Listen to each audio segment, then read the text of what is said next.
as quickly as possible. Thank you very much, everybody. Just to echo Anth, my OCD, I need to write every word down. To echo Anth, we're hugely excited about this new partnership with the Hospice, massively. It's been a really intensive few months fundraising for us with the videos that you saw before and one more that we'll show after I finish speaking. All of us are media savvy alongside Derek and Jam Babes as well as family. We're unlikely to reach that level of capacity again for the helping out, but we want to keep our hand in.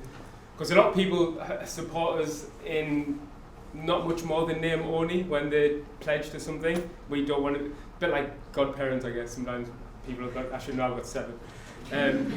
Sometimes people are godparents and you don't really see the kids that much. But this is no, see what happens when I go off script, I didn't write that down. You're not a god kid, Anthony, even though you are younger than me. Anyway, we would like I've totally got myself off. So on that note of sort of the responsibility and things, we've always been, well, especially in the recent years, trying to encourage businesses to commission more with not-for-profits, obviously with us and others. For example, we offered commercial design, animation, web, video work as part of their corporate social responsibility.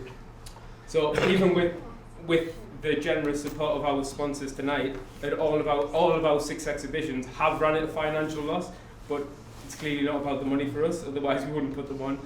The added value is not just because we feel we should put it on, it's because we want to put it on. Everything we do that's hasn't got a financial reward, we do it for a very good reason, and this every year proves that. So maybe it's easy for me to say, but I think it should be a no-brainer for any profit-making businesses to buy with a social responsibility and commission with a social responsibility. Other businesses with a community kind of outlook there. I do find it a bit ironic that all these corporate businesses win corporate social responsibility awards and just sitting back recently thinking, but yeah, we should be winning them. We're a not-profit as well, but it is what it is. It's not a dig at any other commercial business out there, but I think it is quite interesting. So anyway, we've clearly ran over as usual. I wrote that in there because I knew it was going to happen. Don't know whose that is. Make sure you've got a drink in your hand anyway. So we couldn't do any of this without our awesome team. As you already know, this exhibition is primarily driven by Lisa. And I think you'll all agree that her, like we said about the devil in the detail before, you probably don't see it all. The previous things we've got there, the exploding light bulb, the shine bulbs, and the kind of beehive idea before, and all the rationale that goes behind it, as well as the details in the pixels. Most of us wouldn't just pick up on that unless we knew about it. So a massive thank you to Les and Snack for pulling this off again. Well done.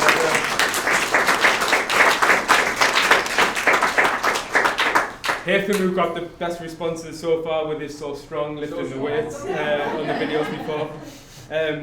He's continued to do an amazing job with some of our more challenging groups, Keith. No, they're not always that challenging, but we always throw Haytham into the deep end and he always comes out smelling the roses, which is good.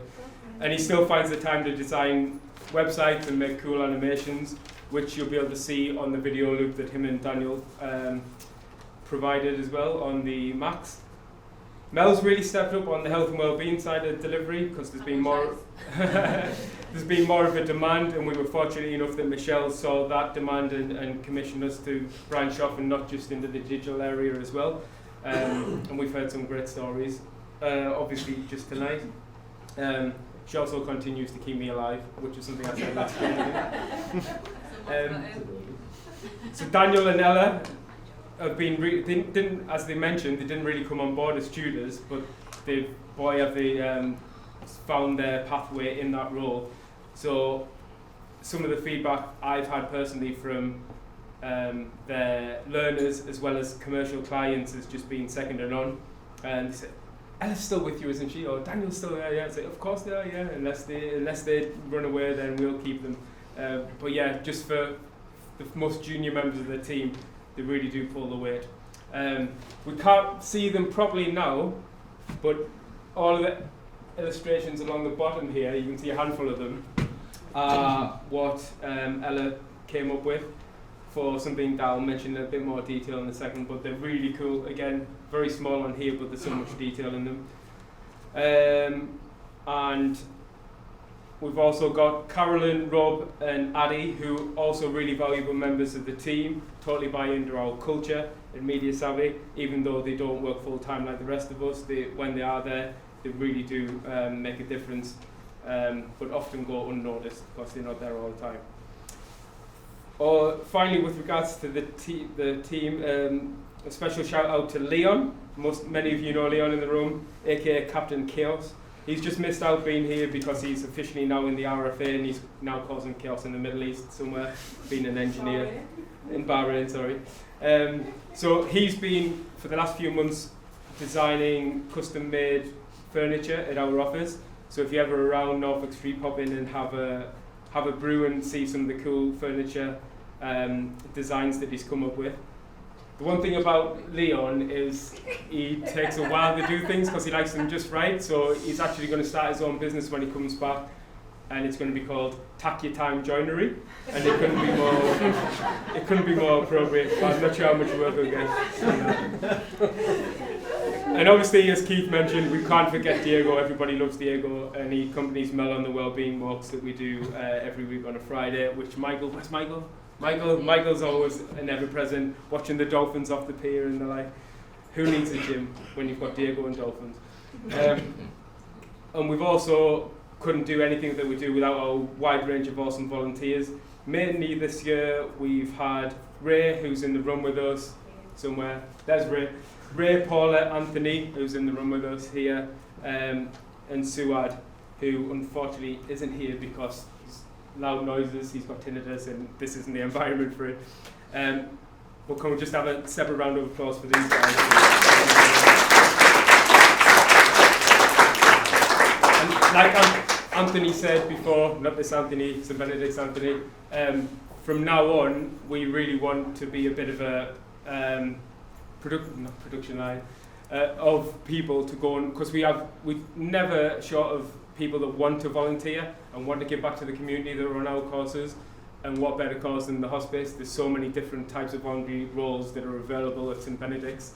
And from now on, and for anybody else that's in the room, please think of the guys if you've got people that want to do more on a voluntary basis. We're definitely going to be more proactive with that, with our new relationship. So on the note of Ella's cool illustrations, I've really enjoyed doing a project with Ella for the last 24 weeks. And it's basically involved putting an article out on LinkedIn every Friday. Today was fun to get it done in time. And the idea is to give a bit of an idea and insight into behind the scenes of what's involved in trying to lead a social enterprise. So as you can see down here, we're up to, this is so funny, you have to have a look at this one later. I don't know where she got that one from. We're up to X. We've only got 2 more to go. So the project came about because I read a book called The Social Entrepreneur's A to Z. And that was when I was on one of my monthly trips to London on a scale-up course, which is run by the School for Social Entrepreneurs. So after a year of these regular commutes, I've now completed the programme and the graduation's coming up in a couple of weeks. It's going to be awesome, but not as awesome as this, obviously. Is that the suit? That's the one, yeah. But I was, on that note, I was massively proud to represent myself and Media Savvy, because that's what I was there for, because it's quite a competitive and prestigious course, and there was only 16 of us, but also the region, because the nearest person to us on the course apart from me was in West Yorkshire, so I was repping the northeast. And it's gone really well, and trying to put Sunderland on the map down in our capital as well. On that point, about doing the articles, I've really enjoyed it because I, like many of us in the room probably, consider myself a creative person, but I get bogged down on the daily grind of the behind the scenes boring stuff. Obviously we can't do what we do without the team, but the boring stuff's just awful. But got to be done every day, and I never get a chance to be creative. Well, we can all make time for things, and I made time for this, and doing this project was really good for a creative outlet. And it was quite good, putting self-prescribed deadlines on you of hitting this Friday deadline, just like it was like something that had to be done. You've got to go to work in the morning, that kind of thing. And I think when it's done in a couple of weeks, I'll feel a bit of lost when it's all put to bed, but it's back to HR and finances and all that good stuff. Couple more bits. There's so much you could say that would just reiterate what's already been said.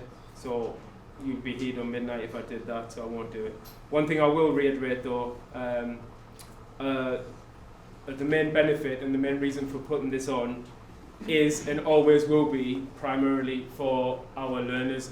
I'm so chuffed many have been in the room tonight. Some couldn't quite come in the room, but they were here. Some wanted to be here, but that was enough because of all the barriers that they're facing. And that's what we do is all about. As Ella mentioned briefly, there's so much level of work on display tonight. Some fairly basic, some really advanced. But you've got to remember, some of these guys producing the work on the walls have never used a computer before, and in a couple of cases they've done 1 6-hour course and they've produced something that's gone on the wall. I wouldn't have been able to do that. No way. It took me months to get the basics of Photoshop. So it's just so remarkable. So yeah, a lot more detail also goes into some of the ones that don't look as, like we mentioned about Lisa's designs, some of the work that looks fairly basic at face value, but when you start to analyse it, there's a lot more that goes into it, a bit like what Keith mentioned about his probation example before. So in a few minutes, we'll show our final short little video documentary, which looks at our trip to China. And that was the only other notable example I can think about that I had as a creative outlet recently, because Daniel normally gets palmed off with all the video work, but he wasn't in China, I was, so I had to do it, and I actually loved it. And got some help off the guys, putting some funny bits in the edit afterwards. But yeah, it'll be really good if you can stay just to watch the short 8-minute video if anybody's wishing to leave. Also, if you can I think most people have chatted to each other already, but if there's somebody around and you've not seen them, you think they might be a learner or a colleague, whatever, please take the time to say hello, ask them why they're here and that kind of thing, because it can make a real difference. One final announcement to make. It's a bit of a teaser announcement, unfortunately. So on Monday we'll be releasing the full announcement. What I can officially say is that it will involve us delivering 2 years worth of drop-in sessions at our base and across the city, and it's going to be the most flexible thing we've been able to deliver to date, with no restrictions, none of that awful paperwork that a lot of you in the room are used to. And it's basically going to allow us the opportunity to deliver specialist sessions that we've had requests for, such as specific stuff around illustration and videography and photography that we cover in the sessions but not in great depth because we don't really have the capacity to. Now we can, and so watch this space for an announcement on Monday, and also bear in mind it's from 2 years from January. We're really excited by it. So my speeches are all please tweet our social. It's just on the entrance. Shine6, MS Shine6. If you've got social media, put a little comment in about the night, and please leave a message on the message board before you do leave us. Again, this is the 6th time doing this, and my speeches are always very predictable. So now I'll end by toasting my best mate, who was tragically killed in a motorbike accident just before our first exhibition. So I'd like to raise a glass and toast Pooney. Still think about you every day, man. And to all of our learners, past and present, cheers. So enjoy the rest of the evening, have plenty of drinks, have fun. And finally, Jason Statham on camera here, if you can give him a quick interview, that would be very much appreciated. And smile for camera for photos with Daniel. Thank you very much for making China video. Here's the China video, 8 minutes only. If you can stay, it'll be brilliant.